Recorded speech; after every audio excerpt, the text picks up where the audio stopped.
மற்றும் உடன் ஆசிரியர்களும் மாணவர்களும் வந்து பெற்றுக்கொள்ளுமாறு அன்போடு அழைத்து மகிழ்கிறோம். இல்லை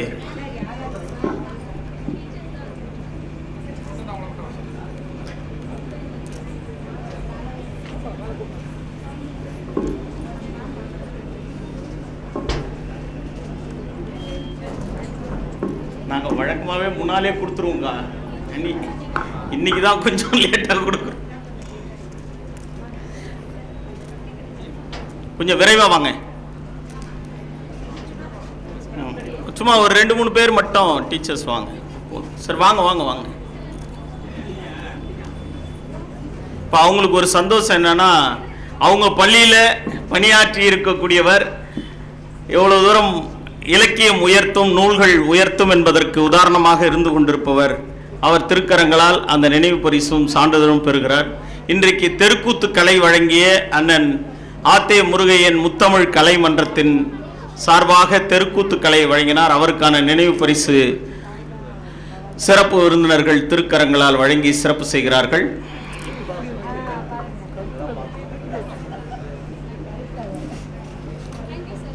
நன்றி. அடுத்த அறிமுகம்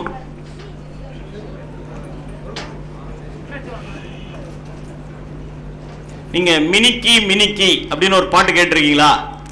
மினிக்கி மினிக்கி அப்படின்னு தங்கலான் படம், அந்த படம் முழுக்க வசனம் எழுதியவர் இவர்தான்.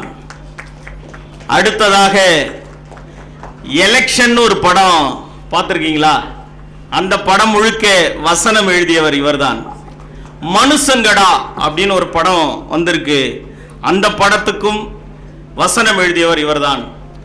தகப்பன் கொடி என்கிற நூலுக்கு முதலாக தமிழக அரசு இவருக்கு தமிழக அரசின் விருது தருகிறது. 2010 உனக்கும் எனக்குமான சொல் என்ற கவிதை நூலுக்கு இரண்டாவதாக தமிழக அரசு விருது தருகிறது. இவருடைய நூல்கள் ஆங்கிலத்தில், செக் மொழியில், இந்தி மொழியில், உருது மொழியில், வங்காள மொழியில், தெலுங்கு மொழியில், கன்னட மொழியில், மலையாள மொழிகளில் மொழிபெயர்க்கம் செய்யப்பட்டு 2 நூல்களாக தொகுப்பாக வெளியிடப்பட்டிருக்கிறது.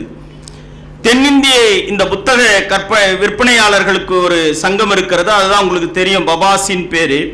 மறைந்த முதல்வர் முத்தமிழ் அறிஞர் அவர்களுடைய பெயரில் வழங்கக்கூடிய முத்தமிழ் அறிஞர் கலைஞர் அவர்களின் பொற்கூழி விருது 2023ஆம் ஆண்டில் வழங்கப்பட்டது இவருக்கு தான் என்பது மிகப்பெரிய சிறப்பு.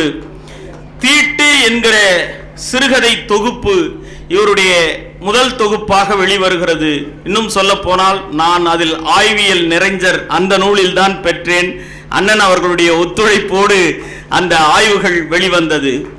அழகிய பெரியவனின் கதைகள் என்கிற நூல், நெறிக்கட்டு என்கிற நூல், கிளியம்மாவின் இளஞ்சிவப்பு மாலை காலை என்கிற நூல், சிவபாலனின் இடப்பெயர்ச்சி குறிப்புகள், குறடு என்கிற நூல், திசையெங்கும் சுவர்கள் கொண்ட கிராமம், அழகிய பெருவனின் சிறுகதைகள், அம்மா உழைப்பதை நிறுத்தி கொண்டார், அன்றாடம் என்கிற சிறுகதை தொகுப்புகள், தொடர்ந்து வள்ளிசை என்கிற நூல், நாவல், நீ நிகழ்ந்த போது, அருவ நஞ்சி போன்ற தகப்பன் கொடி, வள்ளிசை, யாம் சில அரிசி வேண்டினோம், சின்ன குடை போன்ற நூல்களும் கட்டுரையாக வெட்கம் கெட்ட நாடு, மூடிய முகங்களில், கம்பளி பூச்சி இரவு, பெருகும் வேட்கை, மீள்கோணம், தேநீர் மேசை, வகுப்பறையில் சாதி, மறைத்து பேச என்ன இருக்கு, இப்படி பல நூல்களை அடுக்கிக் கொண்டே போகலாம்.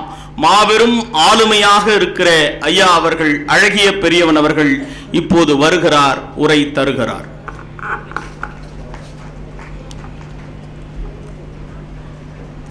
புத்தகம் படைக்கும் புது உலகம் படைக்க வருகிறார்.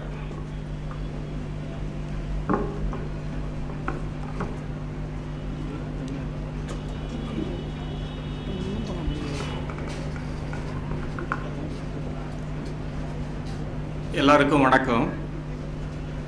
திருவண்ணாமலையில் புத்தக கண்காட்சியில் 2வது முறையாக மேடையேறி இருக்கிறேன். இந்த நிகழ்ச்சியிலே என்னை அழைத்து பேசுவதற்கான ஒரு வாய்ப்பினை வழங்கிய மாவட்ட நிர்வாகத்திற்கும், என் மீது மிகப்பெரிய அன்பையும் தோழமையையும் வைத்திருக்கக்கூடிய நண்பர்களுக்கும் என்னுடைய வணக்கத்தினை நான் தெரிவித்துக் கொள்ள விரும்புகிறேன். அதை போலவே இந்த அரங்கத்திலே குழுமி இருக்கக்கூடிய தோழர்கள், சுவைஞர்கள், நண்பர்கள் அத்தனை பேருக்குமே என்னுடைய வணக்கம். மிக குறிப்பாக எதிரில் வந்து பவா உட்கார்ந்துருக்காரு, செஞ்சி தமிழினியன் இருக்காரு, எனக்கு ரொம்ப பிடித்தமான பாடகர் சேட்டு அவர்கள் வருகை தந்திருக்கிறார்.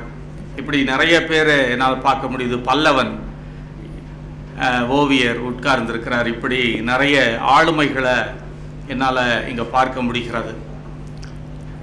இவர்களுக்கு இடையில் எனக்கு முன்னாடி மிக மிக சிறப்பாக ஒரு இன்டிமேட்டான ஒரு உரை, ஒரு ஆத்மார்த்தமான ஒரு உரையை வழங்கி உட்கார்ந்து கொண்டிருக்கக்கூடிய அன்பார்ந்த தோழர் ஷைலஜா அவர்களுக்கு எல்லாருக்குமே இன்னொரு முறை என்னுடைய வணக்கம். அன்பார்ந்த நண்பர்களே, புத்தகம் வாசிக்கிறது அப்படின்னு சொல்றது மிகப்பெரிய ஒரு தன்னம்பிக்கையை தரக்கூடிய ஒன்று. அது என்னுடைய வாழ்க்கையிலிருந்தே நான் வந்து சொல்ல முடியும். ஒரு கல்லூரி அல்லது அதற்கு முன்பு பள்ளியில் படித்து கொண்டிருந்த காலம், அதற்கு பிறகு கல்லூரியில் படித்து கொண்டிருந்த காலத்துல எல்லாம் விடுதியிலையும் என்னுடைய பாட்டி வீட்டிலையும் நான் இருந்திருக்கிறேன். சொந்த ஊரில் நிறைய நான் வந்து மனிதர்களோட பேசியது என்பதும் சுற்றியது என்பதும் மிக குறைவு. விடுமுறை நாட்களில் தான் நான் அதை வந்து செய்வேன். அது மட்டும் இல்லாமல் வேறு சில சிக்கல்களினால, மன ரீதியான சிக்கல்களினால மனிதர்களை பார்த்து பேசுவதற்கே எனக்கு அச்சமாக இருக்கும், பயமாக இருக்கும். என்னுடைய அப்பா வந்து திட்டுவார். வீட்லேயே ஏன்டா, அந்த ஊர் பாஷையில் சொல்லுவாங்கள்ல, வீட்லேயே என்னடா முட்டை போட்டுன்னு இருக்கிற, முட்டை வச்சிட்டு இருக்கிற, வெளியே போ, 4 பேரை பாரு, பேசு, அவர்களோட பழகு என்று சொல்வார்.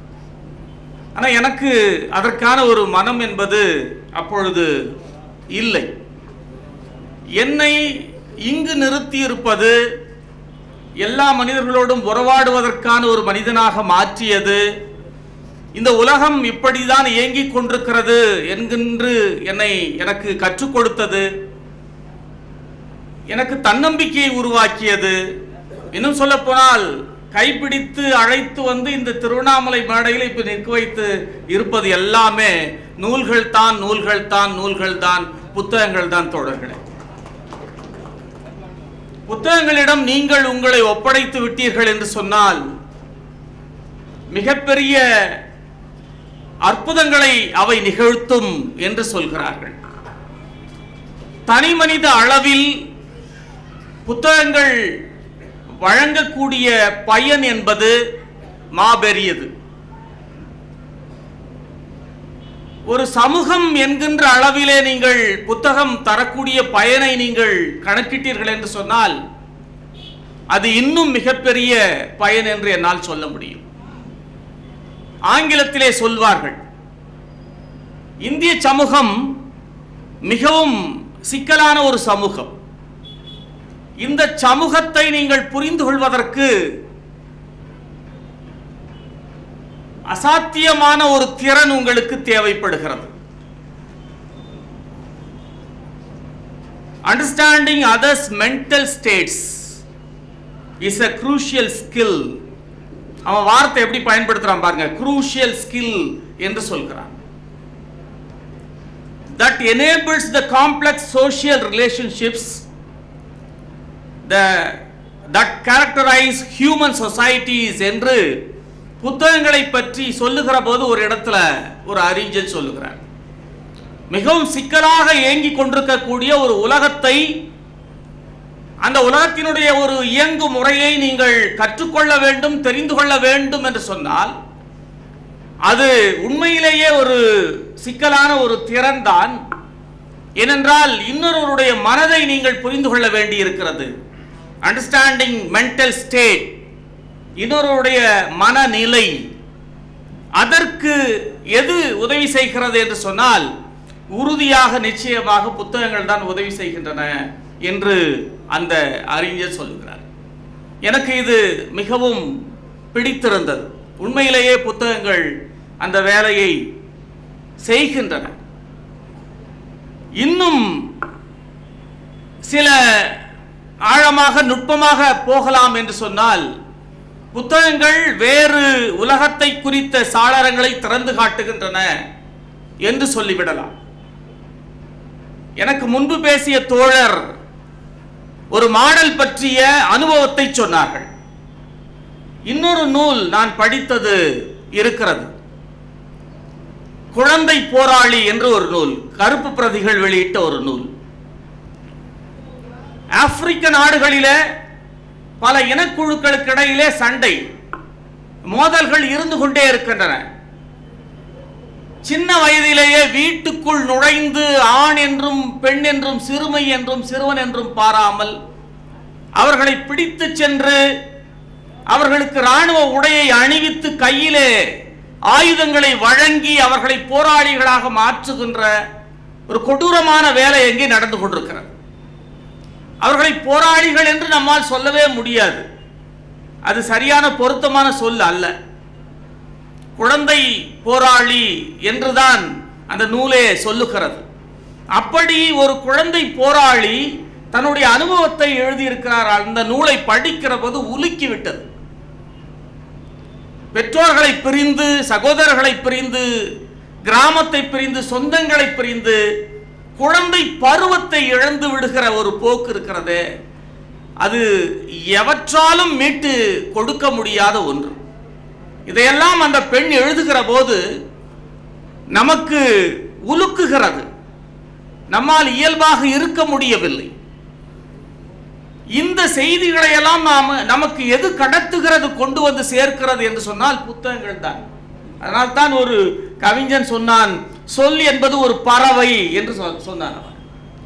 சொல் என்பது ஒரு பறவை, அது மிக சுதந்திரமாக பறந்து எங்கு வேண்டுமானாலும் சென்று கூடு கட்டுகிறது என்று சொல்லுகிறான், எந்த கிளையில் வேண்டுமானாலும். அப்படி என்றால் ஒரு அமெரிக்கன் எழுதிய ஒரு நூலை, ஒரு ஐரோப்பன் எழுதிய நூலை, அல்லது ஆசியாவின் பல பகுதிகளிலே எழுதப்பட்ட நூலை, ஆப்பிரிக்காவில் எழுதிய நூல்களை நீங்கள் படிக்கிற போது பல உலகங்களை நீங்கள் தெரிந்து கொள்கிறீர்கள். இது ரொம்ப முக்கியமான ஒன்று. பல சாளரங்களை அது திறந்து விடுகிறது. நூல்கள், புத்தகங்கள். ஆனால் இன்னொரு முக்கியமான வேலையை நூல் செய்கிறது. அது ஆங்கிலத்தில் சொல்லுகிற போது unlocked hidden doors inside me என்று புத்தகங்களை பற்றி சொல்லுகிற போது சொல்லுகிறார்கள். என்னுடைய மனதில் இருக்கக்கூடிய ரகசியமான கதவுகளை அது திறந்து விடுகிறது என்று சொல்கிறார். நண்பர்களே, உங்களுக்கு அந்த அனுபவம் இருக்கிறதா? எனக்கு தெரியல. இரவு என்று ஒரு நூலை நான் படித்துக் கொண்டிருக்கிறேன்.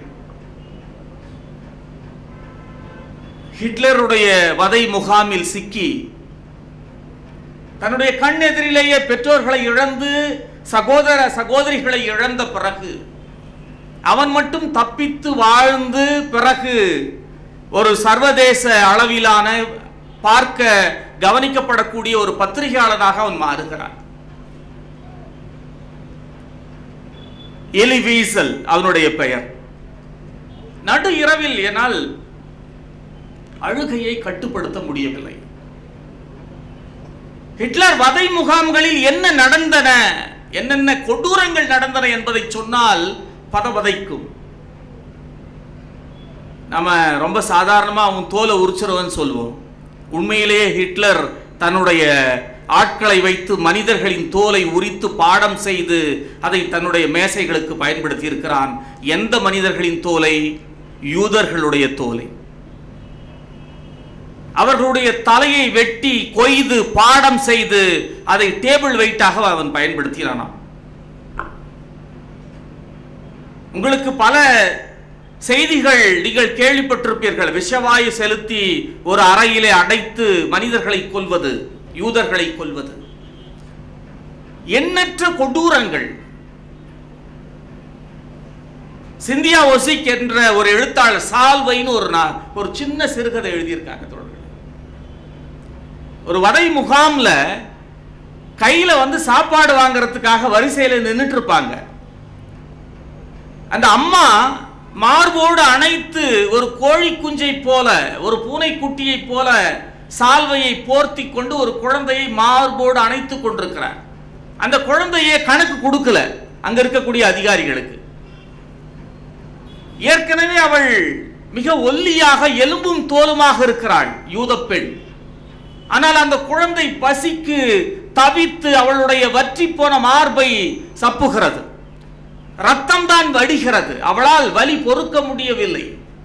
ஆனால் அவளுடைய அந்த நிலையிலும் அவளுடைய ஒரே ஒரு எண்ணம் என்ன அப்படின்னு சொன்னா, எப்படியாவது இந்த சின்னஞ்சிறு குழந்தையாவது காப்பாற்றி விட வேண்டும், இந்த அதிகாரிகளுடைய கண்களில் இது பட்டுவிடக் கூடாது என்கின்ற ஒரே ஒரு எண்ணம் தான். ஆனால் அவளோடு தன்னுடைய இடுப்பளவிற்கு வளர்ந்த ஒரு சிறுமி, அந்த பெண்ணுடைய மகள் தான் இருக்கிறாள், அந்த சின்ன குட்டி குழந்தையோடைய அக்கா. அவளுக்கு ஒரு பொறாமை வருகிறது, என்ன அம்மா இப்படி இவளை கீழே விடாமலேயே பார்த்து கொண்டிருக்கிறாளே என்று சொல்லி. தோழர்களே, உங்களால அதை படிக்கிற போது கலங்காமல் படிக்கவே முடியாது. ஒரு மனிதனாக இருந்தால், சமூகத்தின் மீது அக்கறை இருக்கிறவனாக இருந்தால் என்று நான் சொல்ல வரவில்லை, அவன் குறைந்தபட்சம் ஒரு மனிதனாக இருந்தால் போதும், அவனால் கலங்காமல் அதை படிக்கவே முடியாது. ஒரு நாள் தவறுதலாக அந்த குழந்தையை அவள் கீழே இறக்கி விட்டு விடுகிறாள். அது மெல்ல மெல்ல முட்டியில் நடந்து தவழ்ந்து தவழ்ந்து அந்த நடுக்கூடத்திற்கு போய் விடுகிறது. அங்கேதான் அந்த வீரர்கள், ராணுவ வீரர்கள் இருக்கிறார்கள். அந்த இடத்தில் அந்த கதை முடிந்து விடுகிறது. சிந்தியா ஓசிக்கு எழுதியது. எலி வீசலுடைய அந்த இரவு நாவலை படித்த போது என்னால் என்னை கட்டுப்படுத்த முடியவில்லை, நான் குலுங்கி அழுகிறேன். திடீர்னு நடு இரவு தூக்கத்தில் பதறி அடிச்சு என்னுடைய மனைவி எழுந்து என்னங்க ஆச்சுன்னு என்னை கேட்குறாங்க. எனக்கு என்ன பதில் சொல்றதுன்னு தெரியல. என்ன புத்தகத்துக்கு இப்படி அழறீங்க அப்படின்னு சொன்னாங்க. ஆனால் தொடர் சொன்னாங்கல்ல, நீங்கள் ருசித்து பார்த்தால்தான் அதனுடைய மேன்மை உங்களுக்கு புரியும். புத்தகங்கள் உங்களுடைய அக கதவுகளை திறக்கும். அது அக கதவுகள் என்று சொல்லுகிற போது சக மனிதன் மீது காட்டப்படுகின்ற பரிவு மட்டுமல்ல, உங்களிடம் இருக்கக்கூடிய வன்மங்கள், உங்களிடம் இருக்கக்கூடிய மென்மையான பகுதிகள் எல்லாவற்றையுமே. வேலூர்ல லிங்கம்னு ஒரு வாசகர் இருக்கிறார், எனக்கு மிகப்பெரிய நெருக்கமான நண்பர், பவாவனுடைய மிகச்சிறந்த நண்பர். தினசரி ஷைலஜாவோட பேசிக்குவாங்க, இந்த மாதிரியான ஒரு நண்பர். அவருக்கு இங்க பத்தாயத்தில் ஒரு பாராட்டு விழாவெல்லாம் கூட நடத்தினாங்க. அவர் தன்னுடைய பேட்டியில, நான் தான் முதல்ல அவரை பேட்டி எடுத்தேன், காக்கை சிறகு நிலை இதழில் அவருடைய பேட்டி வந்தது. அப்ப அவர் அதில் ஒரு விஷயம் சொன்னார், ரொம்ப நுட்பமான ஒரு விஷயம், ரொம்ப வெளிப்படையா சொல்றார். கல்யாணமான புதுசுல நான் என்னுடைய மனைவியை அடிப்பேன், பல நேரங்கள் அடிச்சிருக்கிறேன். ஒரு நாள் ஜெயகாந்தனுடைய ஒரு கதையை நான் படிச்சுட்டு இருந்தேன். அதுல ஜெயிலில் 2 திருடனுங்க பேசி பாருங்க, போலீஸ் அவங்களை போட்டு பின்னி எடுப்பாங்க. அப்போ ஒருத்தர் சொல்லுவான், ஏண்டா இந்த மாதிரி நம்ம எரும மாடு மாதிரி வளர்ந்து கட்டுமஸ்தா இருக்கிறோம், போலீஸ் இப்படி அடிக்குது, இந்த அடியே நம்மளால தாங்க முடியலன்னா இவ்வளோ நாள் நான் அவளை அடிச்சிட்டு இருந்தேனேடா, எப்படி தான் அவள் தாங்கியிருப்பா அப்படின்னு சொல்லி அவன் பேசிக்குவான். அந்த உரையாடல் படித்த பிறகு, அதற்கு பிறகு அந்த புத்தகத்தை அவர் படிக்காமல் கவிழ்த்து வைத்து விட்டு மிக நீண்ட நேரம் யோசித்துக் கொண்டிருந்தாராம்.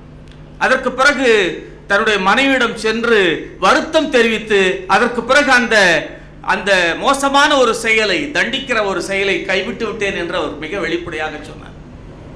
அப்ப உங்களுடைய அக உணர்வுகளை, அக கதவுகளை திறப்பதற்கான ஒரு மாபெரும் ஆற்றல் புத்தகங்களுக்கு இருக்கிறது என்று உறுதியாக சொல்லிவிட முடியும்.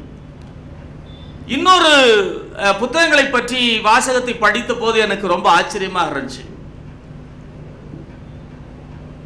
புக்ஸ் டு நாட் டிஸ்கிரிமினேட் என்று ஒரு வார்த்தை, புத்தகங்கள் யாரையும் விலக்குவதில்லை என்று சொல்லி. பாருங்க, ஆச்சரியமாக இருக்கு. அம்பேத்கர் சமஸ்கிருதம் படிக்கணும்னு விருப்பப்பட்டார், ஆனா அன்றைக்கு வாய்ப்பே இல்லை, படிக்க கூடாதுன்னு சொல்லிட்டாங்க. நமக்கு தான் கதை தெரியும்ல, நாக்கை இழுத்து அறுத்துருவாங்க, காதலை ஏத்த காய்ச்சி ஊத்திடுவாங்க, படிக்க கூடாது. ஆனா அப்படியே அந்த தோசையை திருப்பி போடுற மாதிரி இன்னைக்கு சமஸ்கிருதத்தை படிக்கலாம், அது முதன்மை மொழியாக படிக்கலாம், இதை ஒத்துக்கொண்டால் உங்களுக்கு தருகிறோம், இல்லை என்றால் தரமாட்டோம் என்று ஒரு நிர்பந்தத்தை இங்கே கொண்டு வருகிறார்கள். யாருக்கு என்ன பிடிக்கும், யாருக்கு எது வேண்டும், யார் எதை படிக்க வேண்டும் என்று தீர்மானிப்பது அவரவர்களுடைய உரிமை. அதிலே யாரும் தலையிடவே முடியாது. மிக நாகரிகமாக சொல்வது என்றால். ஆனா இன்றைக்கு என்ன நடந்து கொண்டிருக்கிறது? எந்த மொழியை படிக்க கூடாது என்று சொன்னார்களோ அந்த மொழியை நீங்கள் படித்தால் தான் உங்களுக்கு நிதி என்று சொல்லுகிறார்கள் என்றால் ஒரு பதட்டம் வருகிறது. ஏற்கனவே புதைத்த மொழி என்று பேசிக் கொண்டிருக்கிற மொழியை, செத்த மொழி என்று பேசிக் கொண்டிருக்கிற ஒரு மொழியை எப்படியாவது உயிர்ப்பித்து விட வேண்டும், அதற்கான ஒரு அடையாளத்தை உருவாக்கிவிட வேண்டும் என்று கருதுகிறார். இது ஒரு வகையான பதட்டத்தின் அடிப்படையிலே செய்கின்ற வேலைதான் இந்த திணிப்பு என்பது. இன்றைக்கு நாங்கள் படிப்பதற்கு எது தேவையாக இருக்கிறது என்றால், ஆங்கிலமும் எனக்கு எது வேலை வாய்ப்பை உருவாக்குமோ அதை நான் படித்துக் கொள்வேன். ரவீந்திரநாத் தாகூரினுடைய 150வது பிறந்தநாள் விழாவின் போது ஒவ்வொரு மொழியிலிருந்து ஒரு கவிஞரை அழைச்சிருந்தாங்க. தமிழ்ல இருந்து நான் போயிருந்தேன் கொல்கத்தாவுக்கு. என்னுடைய சொந்த அனுபவத்தை சொல்றேன். ஆங்கிலத்தில் நான் பேசுறேன். நண்பர்களே, ஒரே ஒரு கவிஞர் கூட வேற மாநிலத்திலிருந்து வந்தவங்க ஆங்கிலத்தில் என்கிட்ட பேசவே இல்லை. மலையாளம், தெலுங்கு தவிர, கன்னடம் தவிர. நான் எது சொன்னாலும் அந்த கவிஞர்கள் வந்து கியால் கித்தனா இந்த மாதிரியான ஏதோ ஒரு எனக்கு புரியாத ஒன்றை வந்து சொல்ல ஆரம்பிக்கிறாங்க. எனக்கு என்ன பண்றதுன்னே தெரியல. ஏன்னா நீங்க ஆங்கிலமே படிக்கலையான்னு சத்தம் போட்டு நான் பேசுறேன். அதுவும் அவங்களுக்கு வந்து புரியல. ஏதோ இவர் வந்து தண்ணி கேட்கிறார் போல இருக்கு, அல்லது வந்து வேற ஏதோ இவருக்கு பிரச்சனை போல இருக்கு, அது ஏதோ கேட்கிறார் சொல்றார் போல இருக்கு, பாவம் அப்படின்னு பார்க்கறாங்க.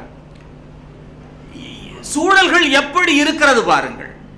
அப்ப டிஸ்கிரிமினேஷன் என்று சொல்வது, புத்தகங்கள் அதில் இருக்கக்கூடிய கண்டென்ட்ஸை பத்தி நம்ம பேசுகிறது கிடையாது. அது வந்து அப்புறம், அது வேற விஷயமாக நான் கருதுகிறேன். ஆனால் ஒரு புத்தகம் உங்களை ஒரு காலம் விலக்குவதில்லை. நீங்கள் அதை படிக்கிற போது உங்களை அது பிரியத்தோடு அணுகுகிறது, தன்னை ஒப்பு கொடுத்து விடுகிறது. நீங்கள் அதை ஒப்பு கொடுக்க அதற்கு ஒப்பு கொடுக்கிற போது அது உங்களிடம் தன்னை ஒப்பு கொடுத்து விடுகிறது, அதனுடைய அகம் உங்களிடம் கடத்தப்படுகிறது என்பதுதான் உண்மை.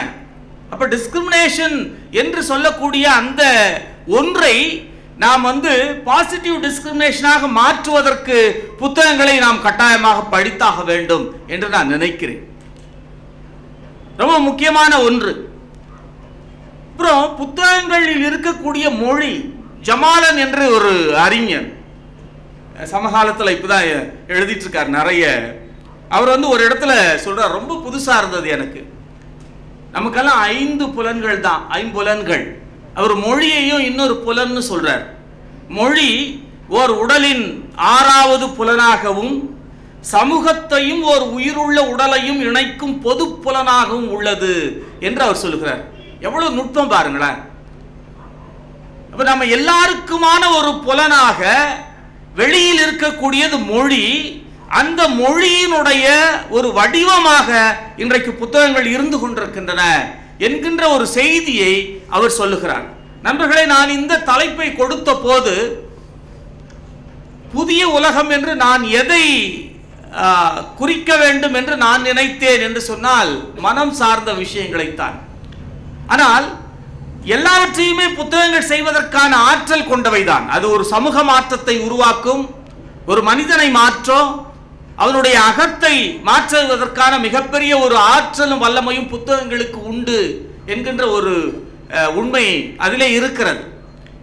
பல கதைகளை படிக்கிற போது, கவிதைகளை படிக்கிற போது அன்பார்ந்த நண்பர்களே, ரொம்ப நுட்பமான சில இடங்கள் வரும். பிரபஞ்சனுடைய அப்பாவின் வேஷ்டின்னு ஒரு கதை. அவர் அந்த வேட்டியை எடுத்து ஒரு நாள், அவர் லீவ் நாளில் அந்த வேட்டியை எடுப்பார், அது குளிச்சுட்டு அதெல்லாத்தையும் ரொம்ப துல்லியமாக பிரபஞ்சன் வந்து எழுதுவார். அப்பா எப்படி குளிப்பார் அப்படின்னு சொல்றது, அதற்கு பிறகு அவர் தலை தோட்டுவது, பிறகு அந்த பெட்டியை திறந்து வேட்டி எடுக்கிறார், அந்த வேட்டி வந்து மடிப்பு கலையாமல் இருக்கிறது, அந்த பெட்டியை திறந்த உடனே பச்சை கற்பூர வாடை அடிக்கிறது. எனக்கு எங்க அப்பாவுடைய நினைவு வந்தது. அவர் வந்து வெள்ளிக்கிழமை தோல் ஷாப்ல வேலை செய்யக்கூடியவர் எங்க அப்பா. வெள்ளிக்கிழமை தான் லீவ். இஸ்லாமியர்கள் நடத்தக்கூடிய தோல் பதனிடும் தொழிற்சாலை என்பதனால் வெள்ளிக்கிழமை லீவ். நாங்கள் ரொம்ப கவனமாக பார்த்துட்டே இருப்போம். அன்னைக்கு சில நேரங்களில் நாங்கள் லீவ் போட்டுருவோம் அப்பா இருக்கிறாருன்றதுக்காக. அவர் வந்து அந்த பெட்டியை திறக்கிற போது தாழம்பூ வாசனை அடிக்கும். தாழம்பூ மடல்களையும் அந்த பூவையும் அதில் வந்து போட்டு வச்சிருப்பார். அதை எடுத்து கட்டிக்குவார். அப்புறமா அன்னைக்கு வந்து கறி வாங்கிட்டு வரத்துக்கு போவார். அவர் பெரிய எதிர்பார்ப்போடு நாங்கள் வந்து உட்கார்ந்துட்டு இருப்போம். அப்படியான ஒரு விவரிப்பை பிரபஞ்சன் அந்த கதையில் வந்து சொல்கிறார். ஒரு இடத்துல அப்படியே வந்து நான் நின்றுட்டேன். ரொம்ப இன்டிமேட்டாக எனக்கு அது இருந்தது. என்ன அப்படின்னு சொன்னால், கள் வாசனை பூவை போலவே நல்ல வாசனை தான் அப்படின்னு ஒரு இடத்துல பிரபஞ்சன் அந்த கதையில் ஒரு இடத்துல வந்து சொல்றார். கள் வாசனை பூவை போலவே நல்ல வாசனை தான். ஏன் அது சொல்றாருன்னா, அவங்க அப்பா வந்து கல் இறக்கிற வேலை செய்கிறவர். விசேஷ நாட்களில் கல் இறக்கக்கூடிய அவர்களுடைய உறவுக்காரர்களும் நண்பர்களும் அங்கே வருவாங்க. அவர்கள் மீது கல் நெடி அடிக்கும். அது அவரு அப்படி எழுதுகிறார். நாம என்ன சொல்லுவோம்? முகம் சுளிப்போம். வீச்சம்னு நான் ஒரு கதை எழுதியிருக்கேன். அது ஆங்கிலத்தில் கூட மொழியாக்கம் செய்து வந்திருக்கிறது. எங்கள் அப்பா வேலையிலிருந்து வந்தார். நான் சாயந்தரத்தில் தோல் பதனிடும் தொழிற்சாலைகளில் இருந்து அந்த நாற்றம் இருக்கிறதே அது அவர் மேலே வீசும். என்னதான் குளிச்சாலும் போகாது.